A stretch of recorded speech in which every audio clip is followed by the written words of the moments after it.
page 41.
To the Blessed One, the Lord, who fully attained perfect enlightenment, to the teaching which he expounded so well, and to the Blessed One's disciples who have practiced well, to these the Buddha, the Dhamma and the Sangha, we render with offerings our rightful homage. It is well for us that the Blessed One, having attained liberation, still had compassion for later generations. May these simple offerings be accepted for our long-lasting benefit and for the happiness it gives us. The Lord, the perfectly enlightened and Blessed One, I render homage to the Buddha, the Blessed One.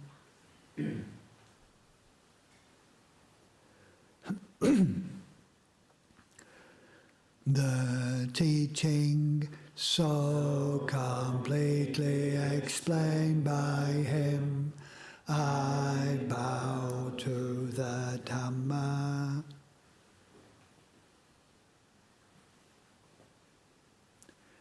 The Blessed One's disciples who have practiced well, I bow to the Sangha.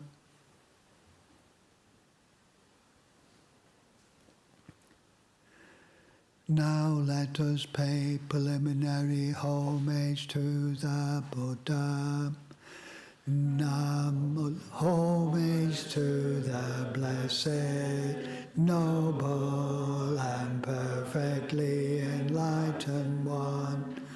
Homage to the Blessed, Noble and Perfectly Enlightened One.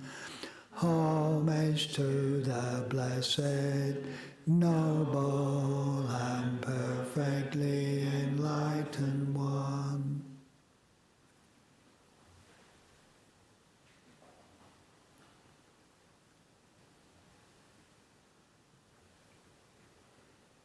Page 37.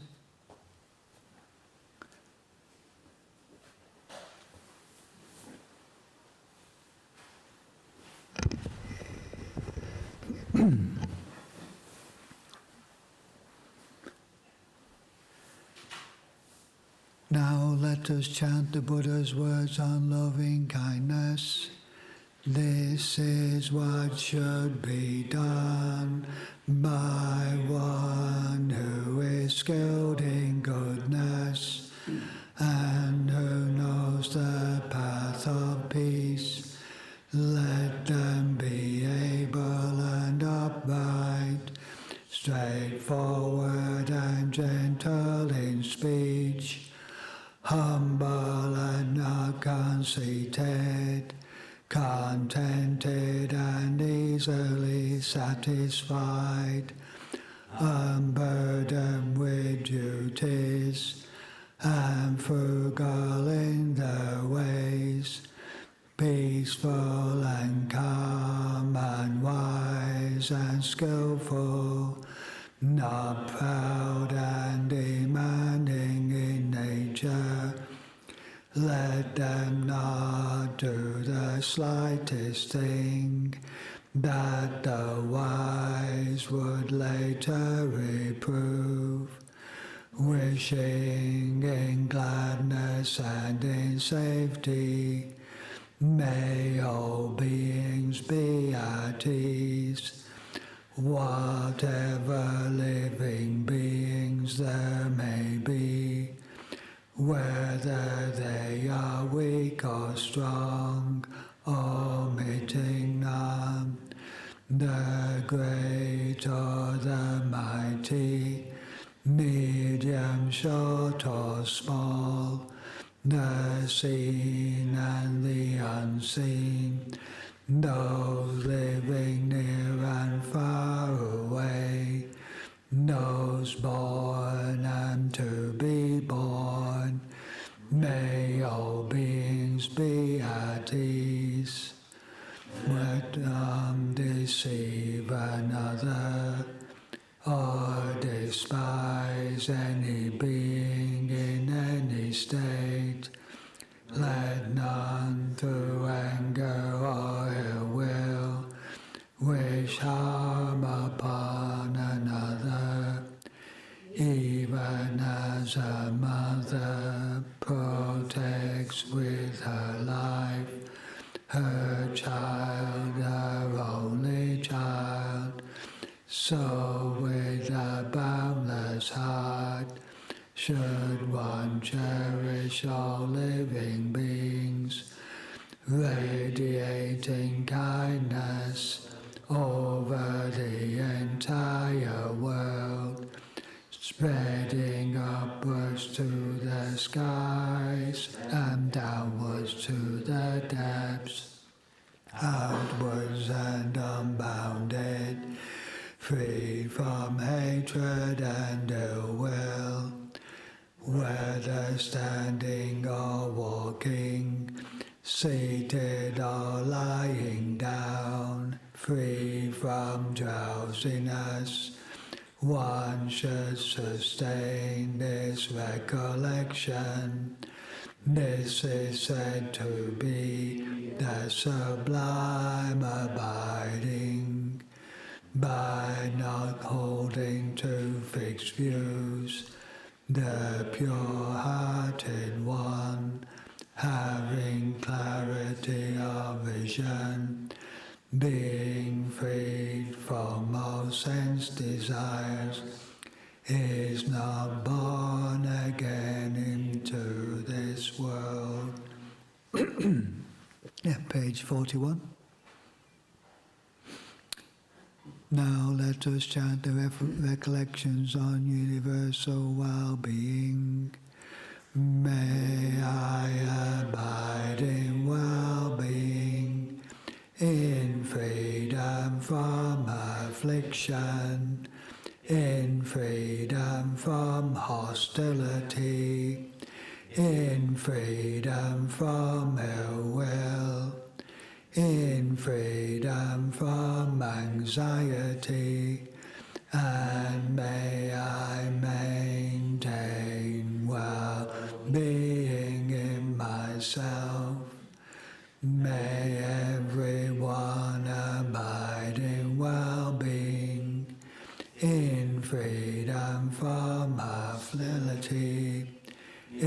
freedom from ill will, in freedom from anxiety, and may they maintain well-being in themselves. May all beings be released from all suffering, and may they not be parted from the good fortune they have attained. When they act upon intention, all beings are the owners of their action and inherit its results. The future is bound from such action, companion to such action, and its results will be their home.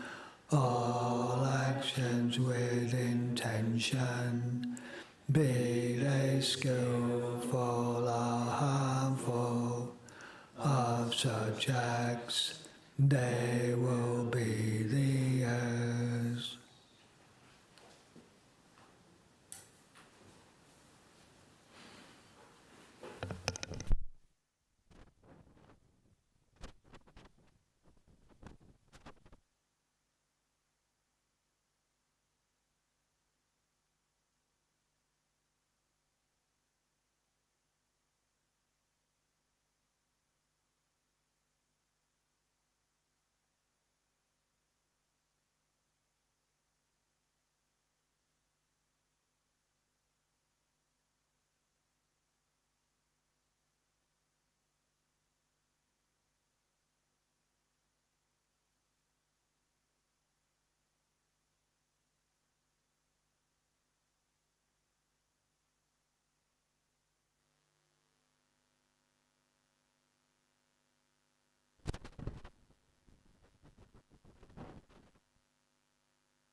So this last chant that we did, reflections on universal well-being. So it's on this theme of metta, wishing people well,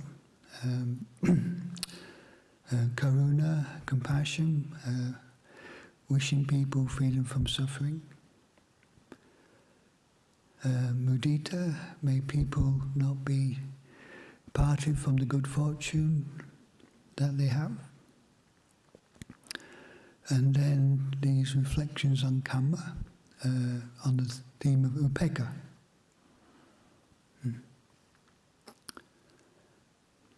And this was the subject of our lay forum this afternoon. And, you know, why do we reflect on karma? How does that relate to upekkha? So upekkha is like a peacefulness of mind. And the peacefulness of mind that can accept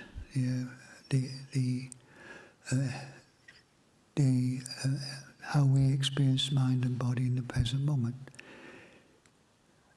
And this is what we say is our karma. We have physical karma, we have mental karma. And this sort of reflection to me is how to just receive the karma of mind and body in this present moment as, as results of actions of body, speech and mind. But in a peaceful way, without judgments, without blame, without feeling the victim, without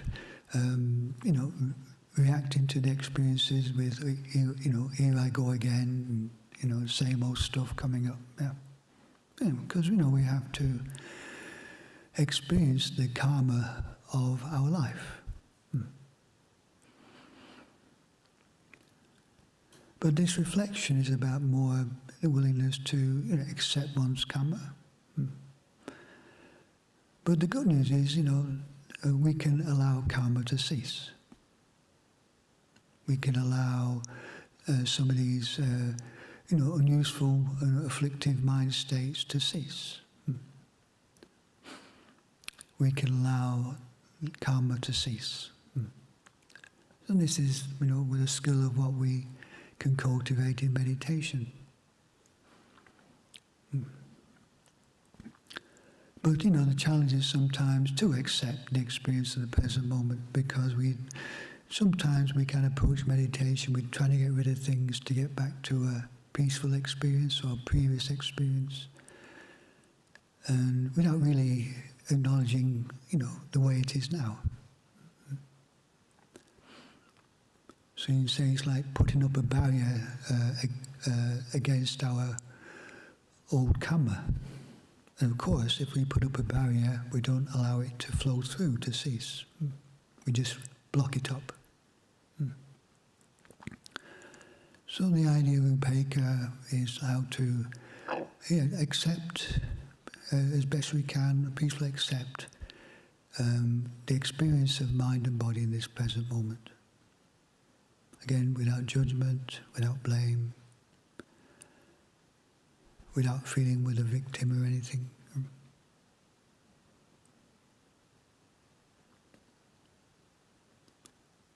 And, the way we can do this is, to stay present with it, to be present with whatever's arising in mind and body in the present moment. And the skill of allowing things to arise and to cease, because that's what they'll do if we allow them to. Moods, thoughts, feelings. It's all, in the process of change, things arising and ceasing. And to cultivate the ability to peacefully observe this. So this is what we say, taking refuge in Buddha, this quality of being awake and aware in the present moment. And we can use something like a meditation object, like the breath, to support that present moment awareness. Because to what extent we're mindful of the breath, mindful of the body, to that extent we're in the present moment.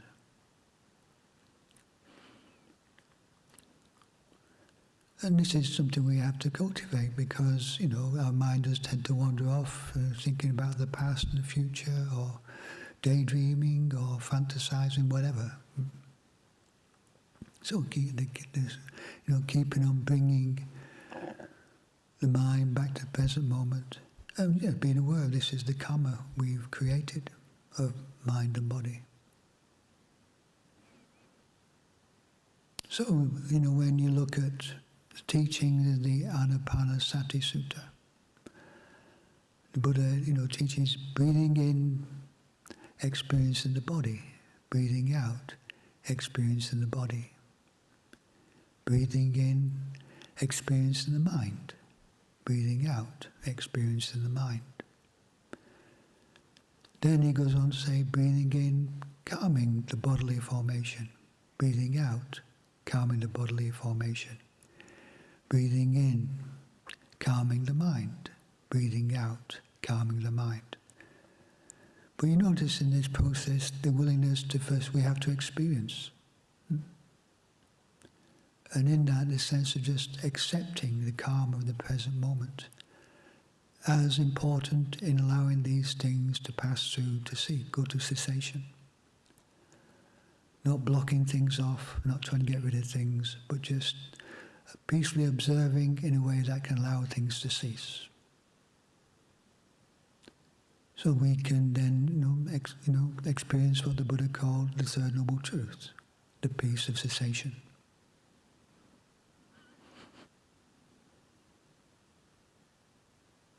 So So there's something, to contemplate over this period of meditation. This, this quality of upekkha, equanimity, peacefulness. The willingness to just stay with the experience of the present moment and learn from whatever comes and goes, but, as best we can, allowing things to cease, things to come to peacefulness.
So using the breath to keep us in the present moment.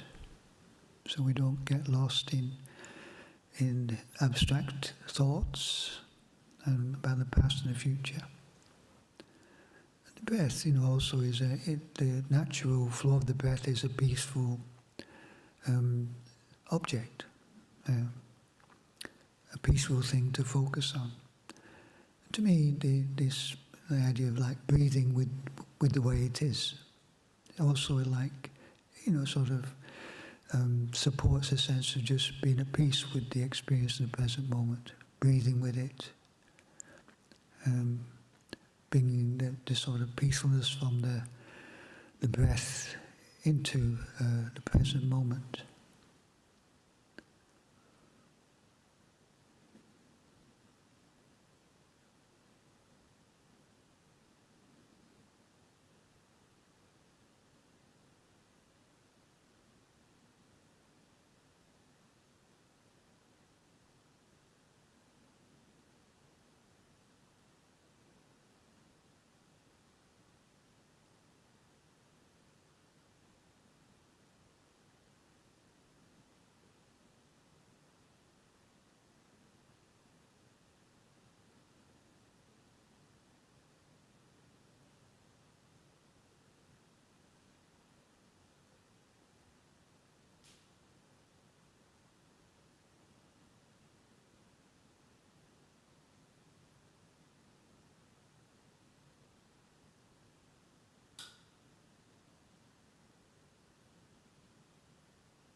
So cultivating upekkha. So this is a spacious quality of mind and heart, that allowing things to come and go without judgment, without trying to get rid of. So good thoughts, bad thoughts, just thoughts, whether they're good or bad, just allowing them to come and go. And if we do notice a reaction to some of these thoughts, just be aware of that. But if you feel something tensing up, then just breathe with it, like to loosen the tension.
So,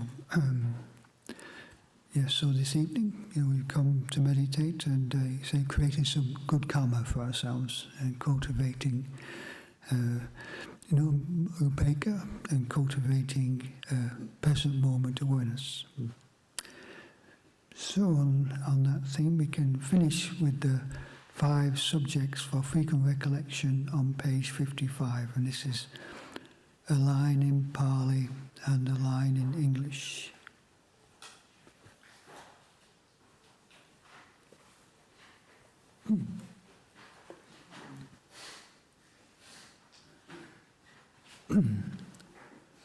Handamayana bina pachawekana patang banama se jaradhammo mi jarang anatito. I am of the nature to age. I have not gone beyond aging.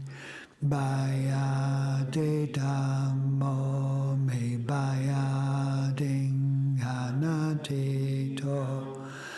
I am of the nature to awaken.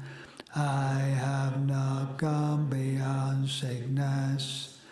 Maranathammo mi maranang hanatito.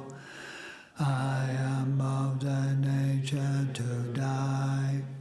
I have not gone beyond dying. Sabbehi me piyehi manape nana wo vinabhavo. All that is mine, beloved and pleasing, will become otherwise, will become separated from me. Kamma sakomi kamma dayado kamma yoni kamma ban kamma patisarano yang kamman karisami kalayanam wa papakam wa dasadayado bhavisami. I am the owner of my karma, heir to my karma, born of my karma, related to my karma, advised, supported by my karma. Whatever karma I shall do, for good or for ill, of that I will be the heir. Ewang amehi abhinam pachavekitabang. Thus we should frequently recollect.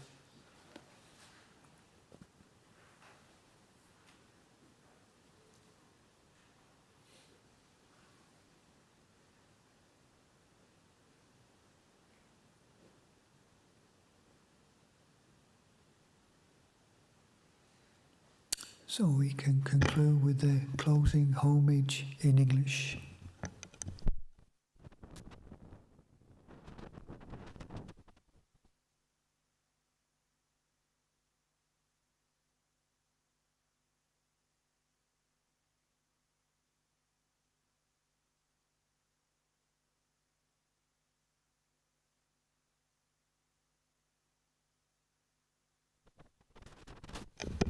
The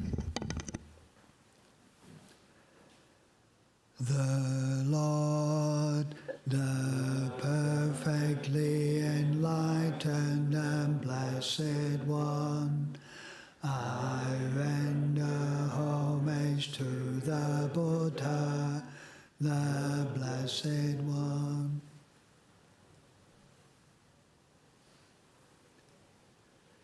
The teaching so completely explained by him, I bow to the Dhamma.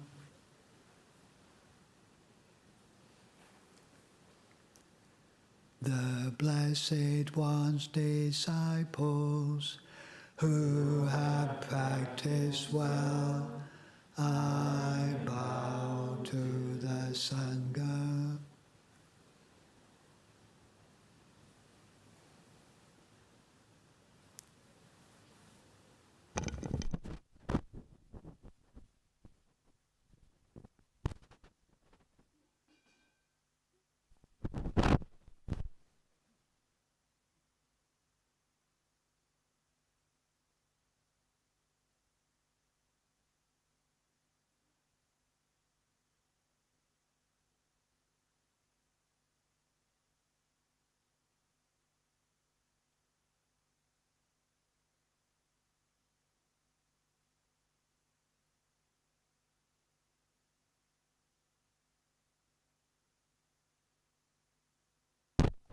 So, excuse the noisy finish, but yes, good night, everyone.